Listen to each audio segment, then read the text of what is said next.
Emociones, emociones que prometimos para hoy, emociones que tienen que ver con el fondo, ¿no? Con el sentir. Y ahora nos vamos a meter en otra emoción. Él es hijo de Madelón Rodríguez Gómez y de Carlos Páez Vilaró, el célebre pintor que ustedes conocen de nuestro bendito país vecino de Uruguay. Tiene 5 hermanos: Mercedes, Agó, Sebastián, Florencio y también Carlos Diego Páez. Hubo un día que fue el 13 de octubre de 1972.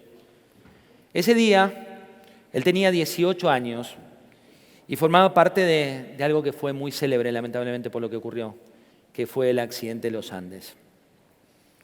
Era el menor de los sobrevivientes y sus padres nunca frenaron la lucha. Todos les decían: dense por vencidos, ya no hay esperanza. Y sin embargo, aquí está Carlos Páez Vilaró. Bienvenido. Para acá, José. Para acá. ¿Dónde está, Carlos? ¿Dónde estás? Gracias, José. Bienvenido. Te Gracias. dejo acá con toda esta gente muy linda. Gracias. Gracias a todos por venir, de verdad. Gracias a los que me ayudaron a que viniera gente, porque yo no soy, como le dije a Esteban, no soy los Rolling Stones.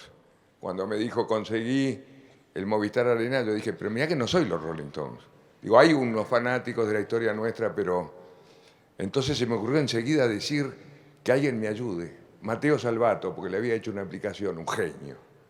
Silvina Moreno, otra genia, futura genia de la Argentina musicalmente. Lo teníamos a Diego Torres, ya estaba dentro, así que dije, empecé a trabajar y entonces tengo que necesariamente agradecer a los medios también que me ayudaron, a La Nación ni que hablar, a Nico Wiñaski, Carolina Moroso, bueno, el Alzheimer también juega el partido acá, a Jero Freixas, que hicimos un video buenísimo, un influencer, yo no entiendo mucho a Radio Continental, todos ellos me ayudaron a que ustedes vengan. Pero principalmente quiero agradecerle a Esteban Bullrich. Yo a Esteban no lo conocía. Cuando él renunció al Senado y vi lo que dijo, le escribí una carta que me salió del alma y le dije, vengo de una historia extraña de aviones y montañas, cuando mi avión se cayó en la cordillera de los Andes hace 50 años. Como comprenderás, y después de 70 días de lucha, con 29 muertos alrededor, quedó colmada mi capacidad de asombro. O sea, es difícil asombrarme a mí, pero Esteban lo logró hasta las lágrimas. Entonces se lo escribí y esas cosas que tienen las redes, se viralizó.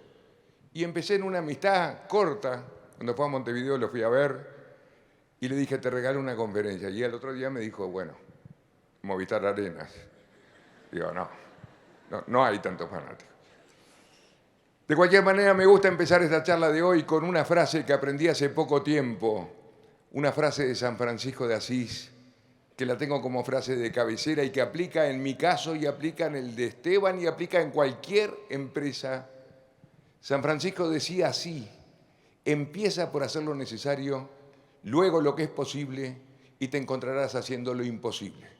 Que en nuestro caso fue así, hicimos lo necesario, luego lo que era posible y después hicimos lo imposible, reapareciendo después de 70 largos días con sus noches en esta historia increíble que no es mérito de uruguayos, no es mérito de rugbyistas, no es mérito del ser humano que tiene esa capacidad de poder adaptarse, evolucionar y transformarse para salir adelante.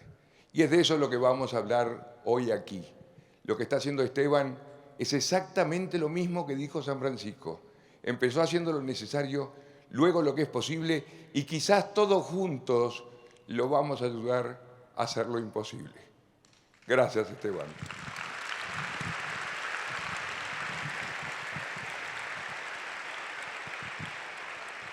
Como comprenderán, 50 años pasaron, la mayoría de ustedes no era nacida. Si alguien levanta la mano, es un viejo, como yo. Si alguien levanta la mano de que era nacido, chao.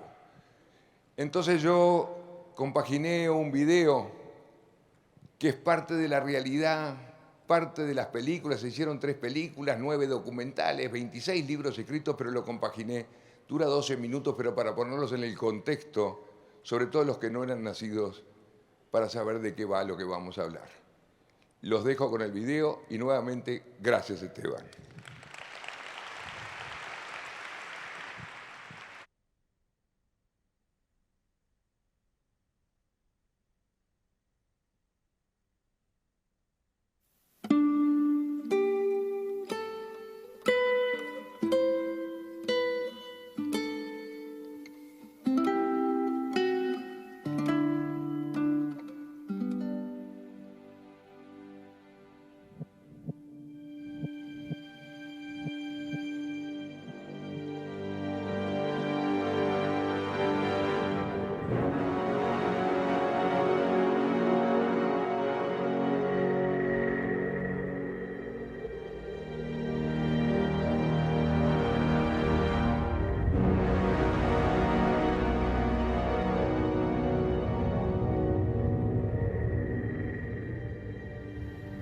Many people come up to me and say that had they been there, they surely would have died. But it makes no sense, because until you're in a situation like that, you have no idea how you'll behave. To be affronted by solitude without decadence or a single material thing to prostitute it elevates you to a spiritual plane where I felt the presence of God. Now, there's the God they taught me about at school. And there is the God that's hidden by what surrounds us in this civilization. That's the God I met on the mountain. El 13 de octubre de 1972, un grupo de jóvenes uruguayos, jugadores de rugby, emprende un viaje en avión a Chile. Pasarían el fin de semana en Santiago con la finalidad de tener un encuentro deportivo con un club local. El avión, un Fairchild F-227, fue contratado exclusivamente a la Fuerza Aérea para realizar el vuelo. Por una situación meteorológica desfavorable, el avión aterriza en Mendoza. Luego, retoma su vuelo a Chile, pero este nunca llega a destino. Dice, señores, pónganse los cinturones porque el avión va a bailar un rato.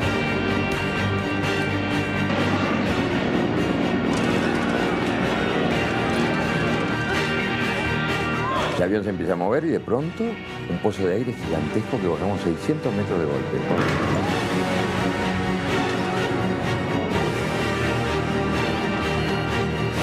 En ese momento sentís una explosión tan grande que dijiste, chocó.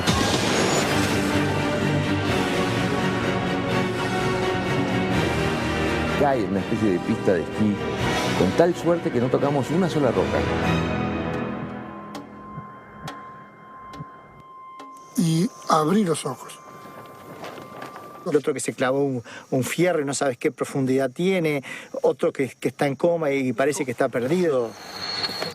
Los ojos, los oídos y salir disparando. Pero cuando te das vuelta para salir disparando, para huir, ves que el avión no está. Lo que había atrás tuyo no está. Donde estaba mi amigo el gordo Gastón no está.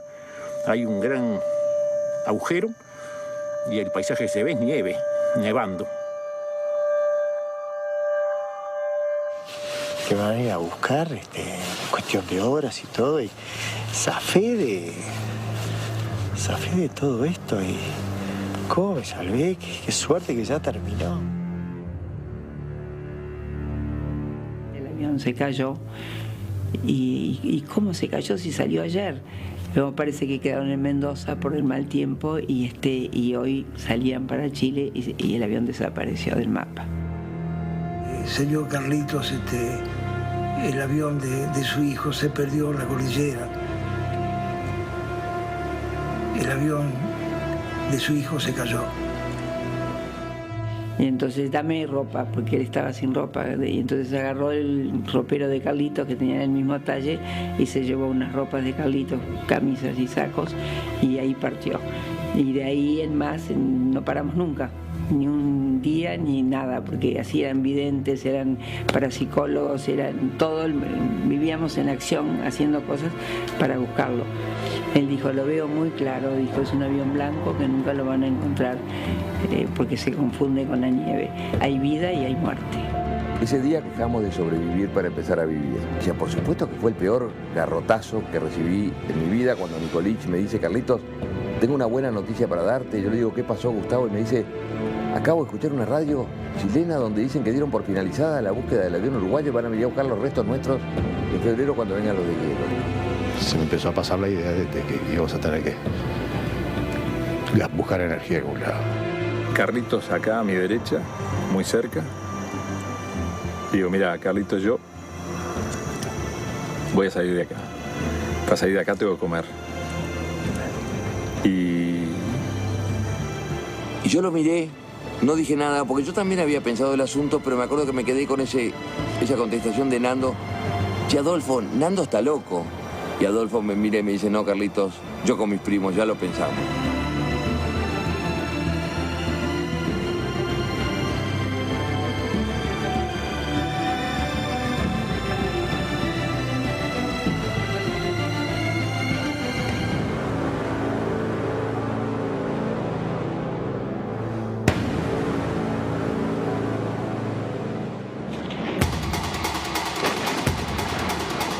nieva mucho, la nieve se acumula arriba, ¿no? En las montañas. ¿Y después qué hace? Se cae en avalancha. Y de pronto sentimos como el ruido de una tropilla de caballos que bajaba de lo alto y de pronto un temblor y...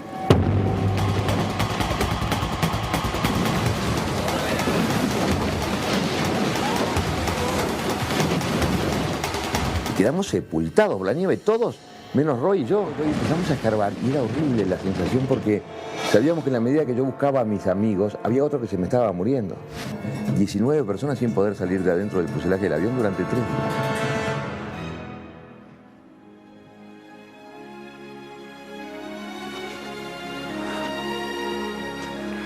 Ganesa, Servino. Good morning, Carlitos. Good morning, my friends. You know what today is? No, what? Today is my father's birthday. My father is an artist, a painter, and a bit of a madman. And now my heart, with the rising of this sun, I do believe I'll see him again. Do you feel it? What? God. God is everywhere today. Él estuvo todo el tiempo conmigo aquí. Yo recuerdo muy bien en esta oficina, estábamos días enteros. Estaba convencido de que su hijo estaba vivo. Bueno, nos fuimos el 12 de diciembre. Nos abrazamos esa mañana, me acuerdo, con 3, 4, pero me acuerdo especialmente de Carlitos porque me abrazó muy fuerte y me dijo, sé que vas a llegar. Y yo, este loco no tiene ni la más mínima idea de lo que yo siento y de lo que vamos a enfrentar. Vos pensás que vas a llegar a un lugar, pero ese lugar está mucho más lejos. La piedra que vos veías que era así es mucho más grande y está más lejos. Y pensás que vas a llegar en media hora y te lleva 5 horas llegar. Y seguís subiendo, subiendo, subiendo, subiendo y cada vez más empinado y cada vez más empinado. Y me voy dando cuenta que no es lo que pensaba, ¿viste? Yo pensaba llegar arriba en un día. West is Chile, and this was the idea which we left the fuselage. The only certain thing was to the west was Chile.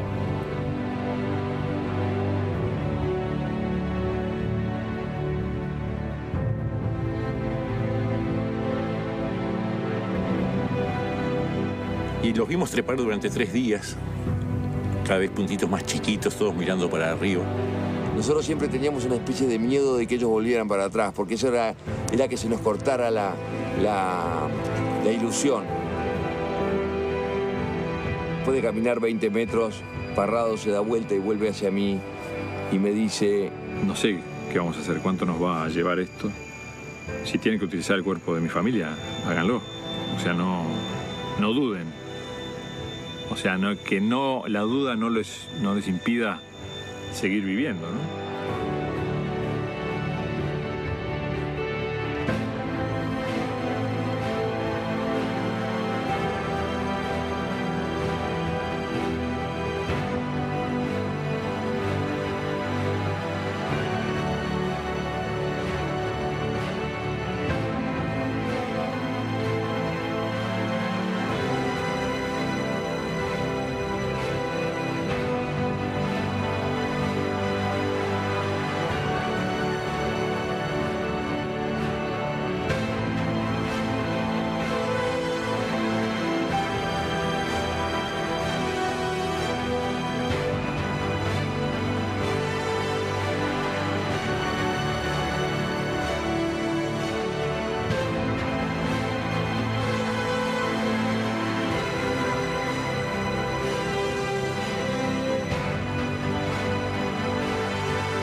And so we were saved.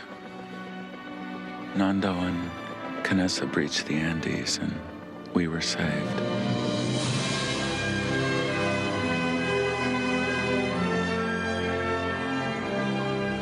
There's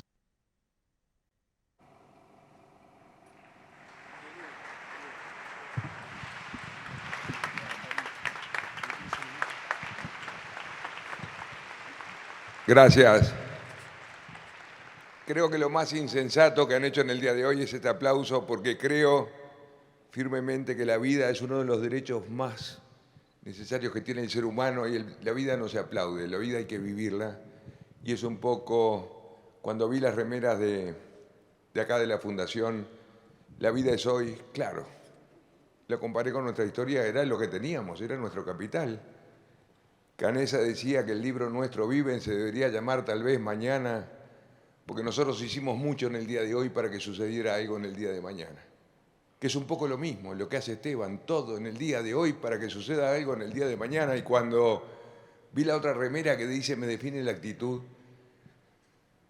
yo tengo 7 títulos de la conferencia, pero siempre es la misma, lo único que cambia son los títulos.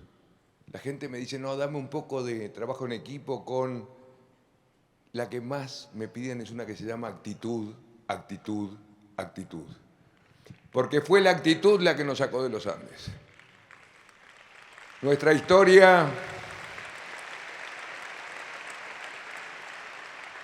y es la actitud sin duda la que define a Esteban. Yo estoy más casado con Esteban que, bueno, le decía a U que me decía, después no te vas a querer sacar una foto conmigo, pero ¿cómo? ¿Cómo conserva esa sonrisa? No entiendo, digo. Yo no lo puedo entender, no tengo esa capacidad de ver la grandeza que tienen ellos, no la tengo. Nuestra historia es una historia de lucha permanente contra el no. El gran mérito que tiene nuestra historia fue que al no le dijimos que sí. Pero para hablar de los nos que tuvimos todos los días, ¿saben lo que es 70 días? En 70 días te podés poner de novio, casarte y divorciarte. Es mucho tiempo. Pero es un proceso que nosotros vivimos todo el tiempo luchando contra el no. Y lo que aprendí después de la historia es que en realidad Dios nos estaba mandando un mensaje de que la vida había que empezarla por el lado de la humildad, por el lado de abajo. Cada vez que nos la creímos, Dios nos pegó un garrotazo. Fíjense, primero el accidente. Uno cuando se va de viaje en un avión piensa que el avión se va a caer, todos pensamos lo mismo. Pero cuando se cae dice, esto a mí no me puede estar pasando. Nosotros caímos a 4.000 metros de altura, donde las temperaturas son entre 25 y 30 bajo cero, y sin recursos de ninguna especie. Yo siempre digo, con mocasines de Guido, que era lo que estaba famoso en aquella época. Yo era un chico malcriado, consentido, caprichoso, que no servía para nada. Desayuno en la cama. Tenía niñera, para que vean el personaje, 18 años. Y me caigo en la cordillera de los Andes sin recursos, porque un avión militar no tiene recursos. Primer gran no. Segundo gran no, y es donde voy a centrar la conferencia, es en el día 10 de la historia. Nosotros, a los 2 días pasaron 2 aviones 2 veces por arriba nuestro, que nosotros le gritamos, fíjense el absurdo, gritarle a un avión. Pasaban como a 1.500 metros, pero convencidos de que nos habían visto y empezamos a esperar a que nos vengan a buscar. Y pasaban los minutos y nadie venía a buscarnos, y pasaban las horas y nadie venía a buscarnos, y pasaban los días y nadie venía a buscarnos. Y así pasan 10 días de nuestra historia, donde la actitud nuestra era una actitud de espera, esperando que la solución viniera del exterior.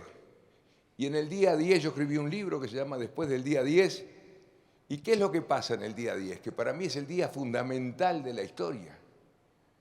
Gustavo Nicolich, amigo mío, era el encargado de escuchar un pequeño aparato de radio que queríamos escuchar por dónde venía la búsqueda, porque estábamos convencidos que aquellos aviones nos habían visto.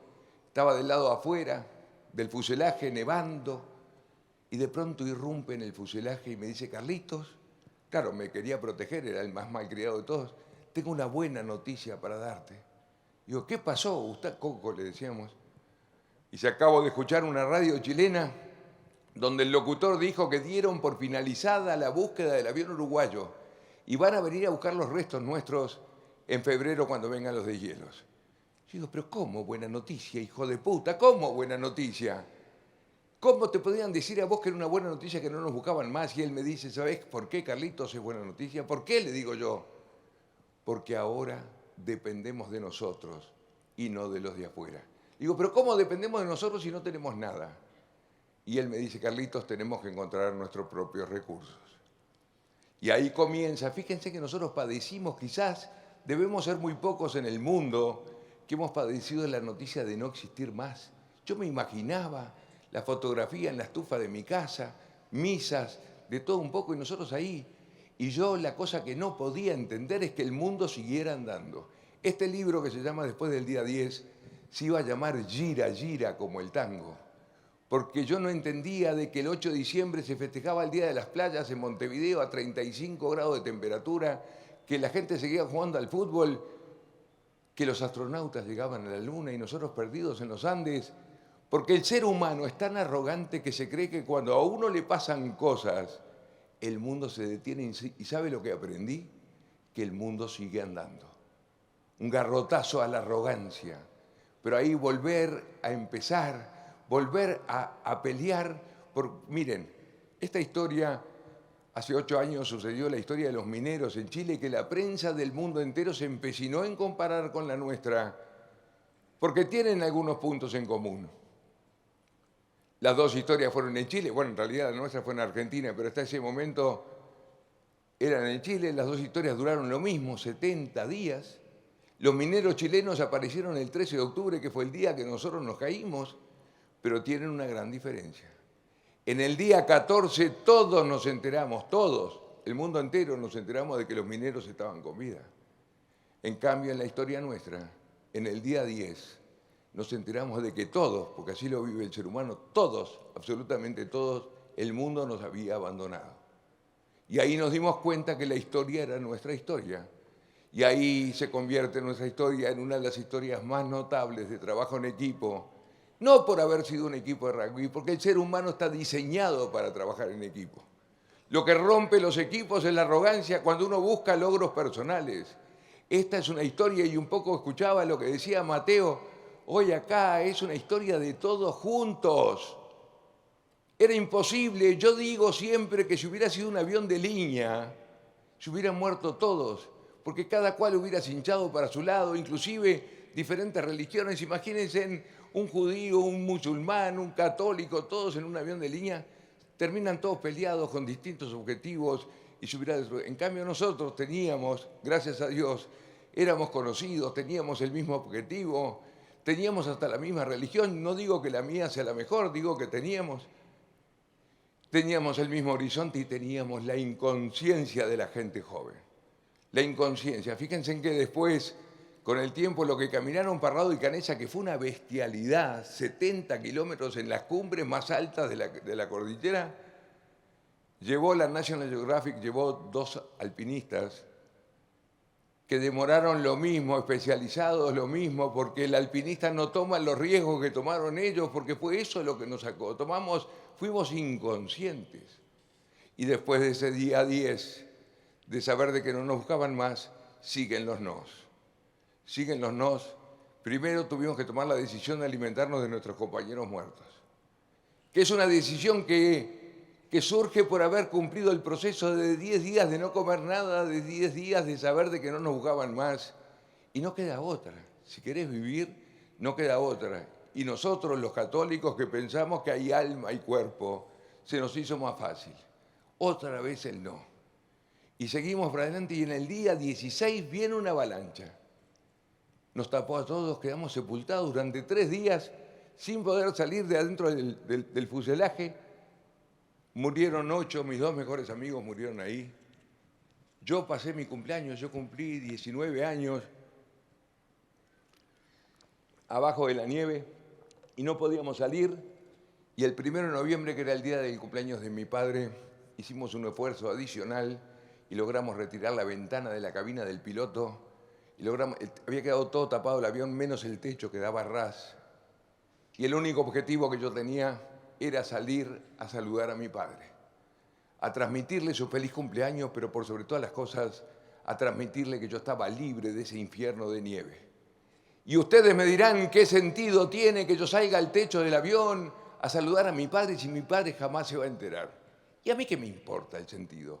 Miren, señores, me hice amigo de los símbolos en la cordillera y después en la vida, y verán como al final de esta historia los símbolos se encajan como si fuera un rompecabezas y empieza a tener un sentido real y concreto.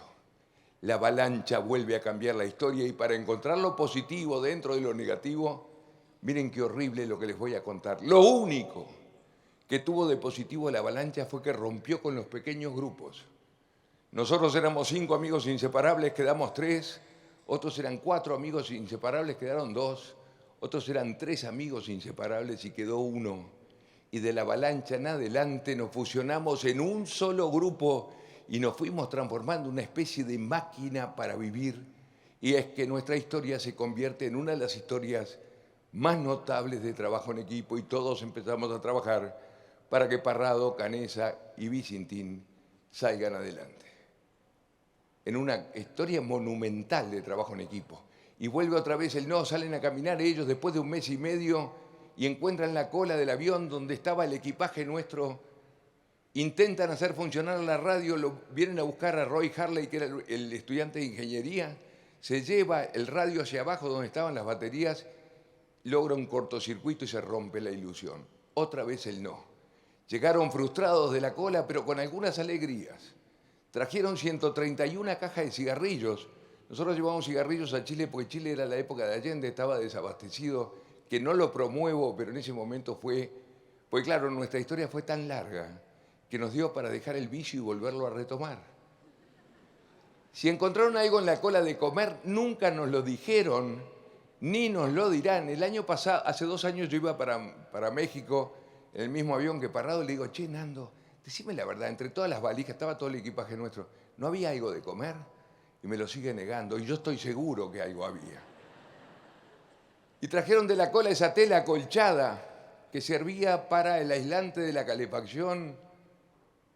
Y cuando yo la veo, yo digo, esto se puede transformar en un bolso de dormir para los expedicionarios. Y yo sabía dónde había un hilo de cobre y una aguja de mujer, y me pongo a coser un bolso de dormir para 3 personas que, miren, lo hice pero tan bien hecho, que ni Cristian Dior hace un bolso de dormir como el que yo hice. A lo que voy, yo me daba cuenta de mi propia evolución, aquel chico del principio malcriado y caprichoso, que no servía para nada, de pronto empezaba a ser un tipo útil. Miren que les cuento mis logros porque, bueno, esta es mi conferencia. Cada cual tendrá sus logros. Y ahí viene el momento para mí, pasan 60 días, habíamos intentado todo y llega el momento donde aquí sí, miren que nos llaman los héroes de los Andes, pero acá sí se da un hecho heroico y se da en el momento que salen a caminar Parrado, Canessa, Vicentín y mi bolso de dormir.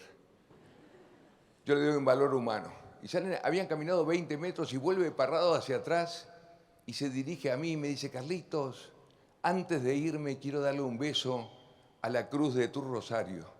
Yo tenía un rosario que me había dado mi madre que fue muy importante en la cordillera. Era un momento de unidad, un momento de cercanía con Dios. Le da un beso a la cruz del rosario y a cambio me entrega una zapatilla. Le había comprado un par de zapatillas en Mendoza para su sobrino de 2 años. En la realidad la zapatilla era azul, en la película la hicieron colorada porque es más marketinero como color. En realidad, en la película le dieron el papel a Eduardo Strauch, que a mí me dio una rabia enorme porque era la historia más linda que tenía y me la sacaban. Y el director me dice, pero Carlitos, tengo que hacerlos actuar a todos. Ok, en cada conferencia voy a aclarar de que es conmigo la cosa. Me entrega una zapatilla y me dice, Carlitos, yo me llevo la otra y te prometo que voy a venir a buscar el par. O sea, voy a venir con ayuda. Pero si eso no pasa, y era lo más probable, y yo no vuelvo a buscar el par, y yo me muero en el camino, y ustedes tienen que disponer de mi madre y de mi hermana, háganlo. No solamente Parrado tenía los cojones, permítanme decirlo así, de salir a buscar ayuda a una costa de poder morir, sino que además nos daba una autorización innecesaria de alimentarnos de lo más sagrado que él tenía, que eran su madre y su hermana. Eso lo convierte a Parrado en un grande que merece que ustedes me acompañen a aplaudirlo hoy aquí.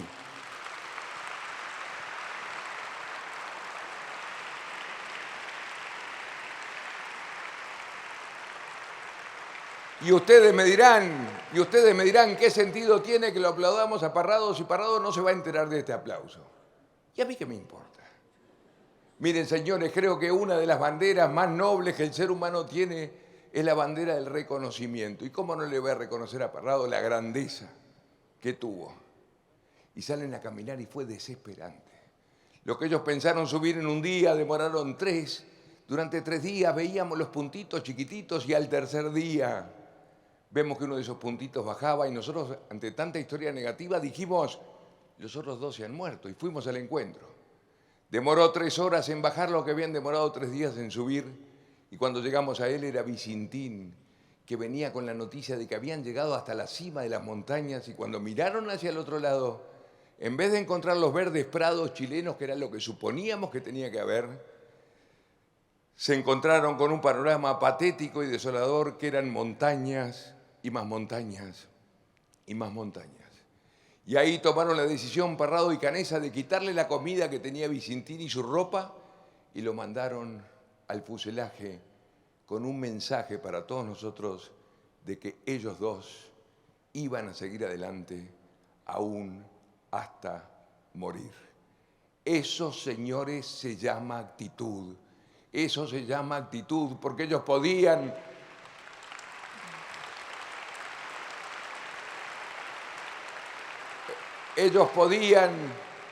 haber tomado el camino del atajo, que era el camino más simple, que era volver al fuselaje donde más o menos estábamos con vida, pero íbamos a terminar muriendo, pero ellos prefirieron el camino duro. En realidad, porque sobre sus hombros pesaba el trabajo de todos nosotros, o más que en sus hombros pesaba en el corazón. Ellos 2 no caminaban solos, era fruto del trabajo de los 16. Eso se llama actitud. Y pasan los 10 últimos días de la historia, día 70.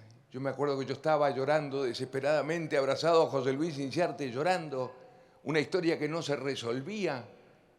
70 días habían pasado, 10 días nos habíamos despedido de Parrado y Canessa. Yo lloraba desconsoladamente y no me pregunten por qué causa psicológica de la depresión y la angustia paso a la euforia y tengo una especie de premonición de que habían llegado a algún lado. Y me pongo contento, pero no lo comento. Vieron que las buenas noticias no hay que comentarlas. Daniel Fernández, que se despertaba 5 minutos después, me dice, Carlitos, acabo de soñar de que Nando y Roberto han llegado a algún lado. Y digo, yo tengo la misma sensación. Y prendimos el aparatito de radio. Y había una noticia difusa entre medio de la estática que hablaban de, sentíamos avión uruguayo entre medio y de pronto captamos una noticia. Estaba hablando el embajador uruguayo César Charlone, que estaba en el aeropuerto de Pudahuel, y dice, señores, debo decir que es oficial que han aparecido Fernando Parrado y Roberto Canessa. Imagínense lo que fue para nosotros escuchar esa noticia. No saben lo que nos abrazamos, lo que lloramos, lo que gritamos, porque esa sola noticia era el final de nuestra historia. Era el final de nuestro dolor, era el final de nuestra angustia, pero por sobre todas las cosas era el regreso a casa, era el principio de la libertad. Nosotros no peleábamos por Hollywood, no peleábamos por libros, no peleábamos por fama, no peleábamos porque la Fundación Esteban Bullrich me invite acá 50 años después, no. Peleábamos por cosas muy simples, como volver con mi mamá, con mi papá y con mi perro. Porque la escala de valores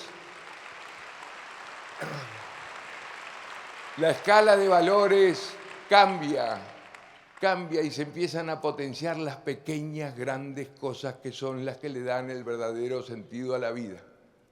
Ahí, sabiendo de que nos venían a buscar, yo cumplí con el ritual del viajero. Todos, cuando nos vamos de viaje, cumplimos con un ritual.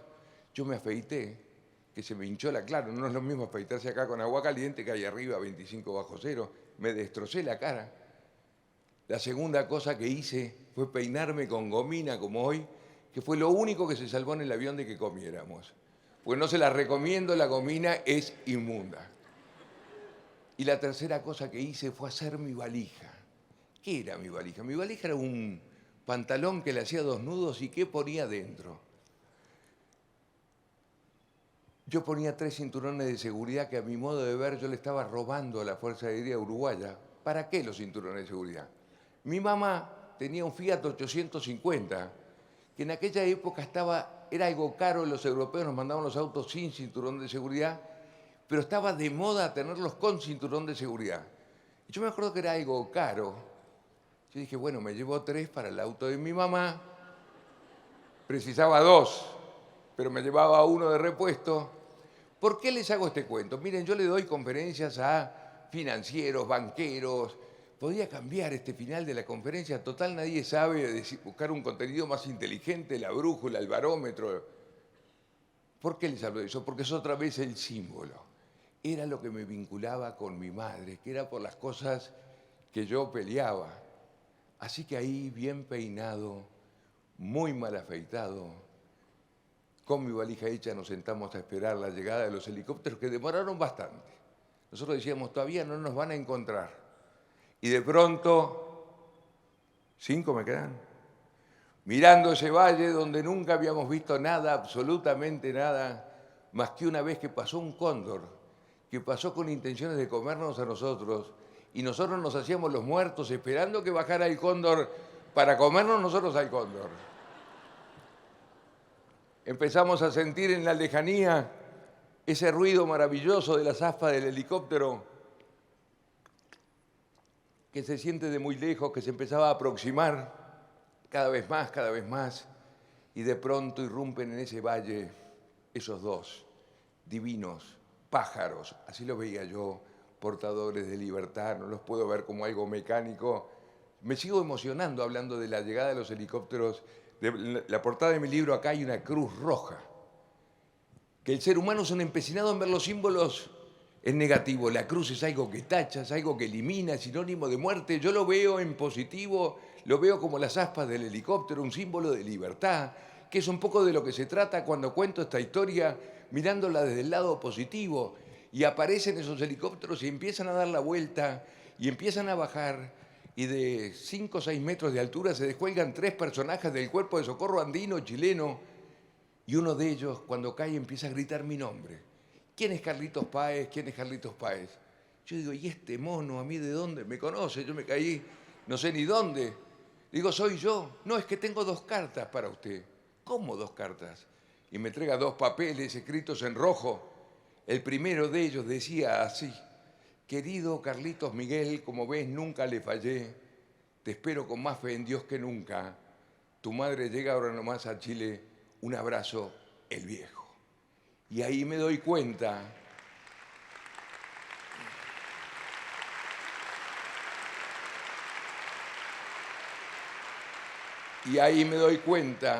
que atrás de mi historia había otra historia.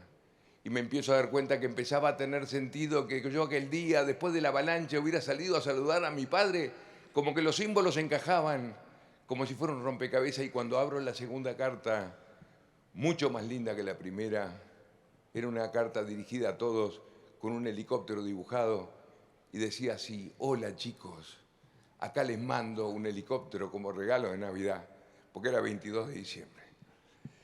¿Qué cosa más linda me podía estar pasando allí en ese momento? Miren, tan lindo me parece que a mí la historia de los Andes me gusta dejarla acá. Ustedes saben bien que mi padre fue fue el personaje más importante de la búsqueda insensata, quizás impulsado por mi madre, que tiene un carácter que te voglio dire, era brava la cosa, pero la cuestión es que mi padre estaba presente y fue en ese momento cuando yo desde el helicóptero le pasé, junto con el coronel Donoso, le pasó la lista de sobrevivientes, que mi padre llama a una radio, la radio más importante que tenemos en Uruguay, Radio Carve de Montevideo, dio la lista para el mundo entero.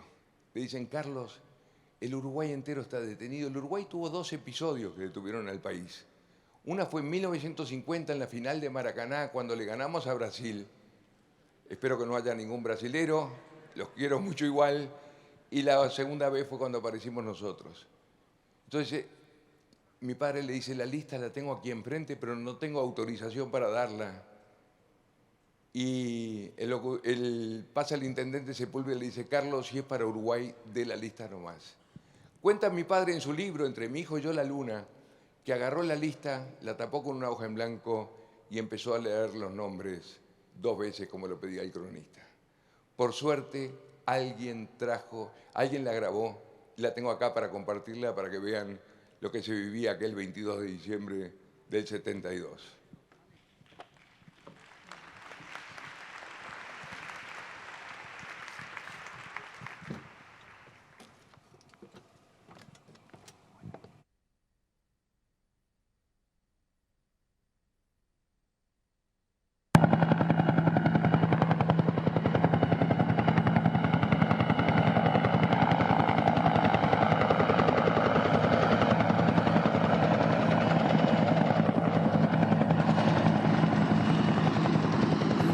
Suena el teléfono y dicen, Páez Vilaró, Radio Carve de Montevideo. Aquí está todo el mundo esperando la noticia de quiénes son los que han sobrevivido a la tragedia. Sobrevivientes, por favor, adelante tú desde San Fernando. Bueno, mi querido, te voy a decir los nombres de los chicos. ¿Tú me escuchas? Te escucho, adelante, por favor. Eduardo Estrado Furiose. Reitéramelos 2 veces cada nombre, por favor. 2 veces cada nombre. Eduardo Strauss. Antonio Vicentín. Álvaro Mangino. Daniel Fernández. Carlitos Miguel Páez, mi hijo. Lo abracé, lo toqué, me di cuenta que estaba sano, que estaba fuerte, y como tenía vergüenza ajena, porque de la misma forma que la satisfacción me colmaba de tenerlo a mi hijo, también pensé en el dolor de otros padres que no habían tenido la chance de recibir al suyo. Y aún me duele el encuentro con Carlitos, lo tengo marcado a fuego como si fuera un tatuaje.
A mí me gusta terminar con esta fotografía donde están los sobrevivientes, pero también están los hijos de los sobrevivientes y los nietos.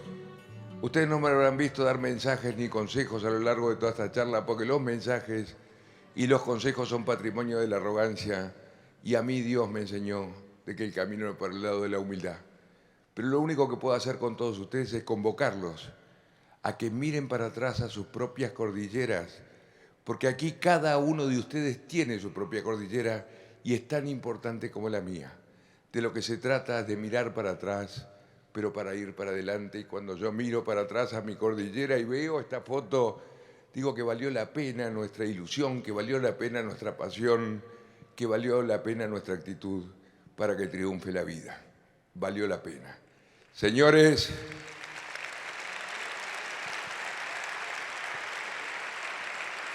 gracias, de verdad, gracias.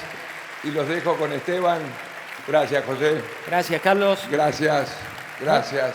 Muy emocionante tu relato. No, te lo llevas. Gracias. Gracias, Carlos Páez Vilaró.